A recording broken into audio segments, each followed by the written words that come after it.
In 1703, a group of men carried a severed human head through the streets of Edo. They marched for miles, in the bitter cold, in silence. And when they finally arrived at a small temple, they placed that head on a grave, knelt down, and wept. The shogun's soldiers were already waiting for them. They had broken the law. They knew it, and not one of them ran. This is the true story of the 47 Ronin. Not the legend, not the movie. The real thing, which is far darker, far more patient, and far more brutal than anything you have ever seen on screen. It begins on April 21st, 1701, inside Edo Castle. Inside the shogun's own palace, a minor lord named Asano Naganori is walking through the Hall of Pines, a long corridor with tatami floors where the most powerful men in Japan conduct official business. And then, without warning, he draws his short sword and slashes at a senior court official named Kira Yoshinaka. Right there, in front of witnesses, in the most sacred, forbidden space in the entire country. Almost no one would dare do something like that inside the shogun's palace. Asano only wounded Kira, a cut to the head. He did not kill him, and that failure would cost over 300 men everything. Within hours, the same day, Asano was ordered to commit seppuku, ritual suicide. No trial, no appeal. His lands were seized, his family was disgraced, his castle was emptied, and over 300 samurai who had served under him instantly became Ronin, masterless warriors with no lord, no income, no home, and no future. Kira, the man who had provoked Asano, and historians still debate exactly how, received zero punishment, not a fine, not a reprimand, nothing. Think about that for a moment. One man dies the same day, the other walks free. And the reason why is still murky to this day. No clear proof of massive bribery, just personal insults and possibly Asano's own short temper. To many observers, the system had failed, and everyone in Japan knew it. Now here is where most people think they know what happens next. The Ronin get angry. The Ronin attack. Done. No. What actually happened is one of the most extraordinary displays of patience and deception in all of human history. The leader of the Ronin was a man named Oishi Yoshio.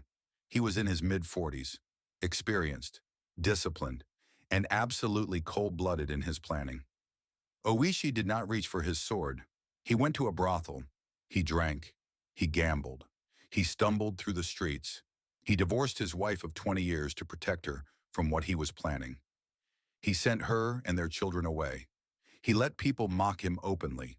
A samurai from a rival clan reportedly spotted Oishi passed out drunk in the street and kicked him in the face. Disgusted at what he had become, Oishi did not react, because it was all an act.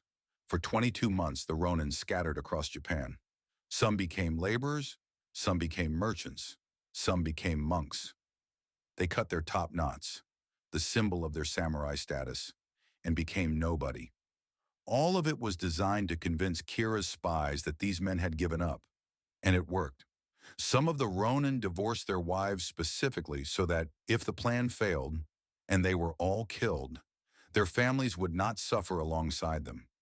Think about that sacrifice, destroying your own marriage, letting your own children believe their father was a disgrace, for nearly 2 years, all for one night. The youngest of the group was around 15 or 16 years old. The oldest was nearly 78. They swore a solemn oath together, and they waited. January 30th, 1703. A bitter cold night in Edo. Kira is hosting a tea ceremony at his mansion. His guards are relaxed. It is late. The Ronin move. They split into 2 groups and attack from both sides of the mansion simultaneously. They had secretly smuggled in armor, weapons, and ladders over the previous weeks. They had hand-built and gathered much of their gear themselves. The fighting was not clean. This was not a heroic movie sequence. They killed about 16 of Kira's defenders and wounded dozens more. This was a full assault, a brutal, coordinated military raid in the middle of a city, and they searched every room. No Kira, until someone found him, hiding in a charcoal storage shed at the back of the property. An old, powerful court official, crouched in the dark, hoping no one would find him. They dragged him out. Oishi offered him the chance to die with honor, to commit seppuku himself the way a samurai should. Kira said nothing. He was trembling. So they beheaded him. They used the very same short sword that Asano had drawn in the palace that day. They had kept it for almost 2 years. Then they wrapped the head, walked out into the bitter cold night, and began the long march across Edo to Sengakuji Temple, where Asano was buried. They placed Kira's head on the grave. They cleaned it first. They burned incense. They reported to their lord, even in death, that the debt had been paid. Then they turned themselves in. What happened next put the entire shogunate in an impossible position. The officials debated for weeks. What the Ronin had done was technically illegal. Private revenge had been banned under Tokugawa law. They had openly defied the shogun's authority. But the entire country was watching, and the entire country admired them. To execute them as common criminals would have been deeply unpopular. To pardon them would have set a precedent that the law could be ignored if your cause was noble enough. In the end, the shogun granted them the honor of seppuku rather than execution. 46 of them died together on March 20th, 1703. The 47th man, Terasaka Kichiyaman, had been deliberately sent away by Oishi just before the attack as a messenger to report the success to Asano's surviving relatives. Oishi spared him. He lived into his 80s. The 46 who died were buried together at Sengakuji Temple, right beside the lord they had spent almost 2 years avenging. People began visiting the graves almost immediately. They still do today. Over 300 years later, visitors to that temple in Tokyo still leave incense, sake, and offerings at the graves of the Ronin.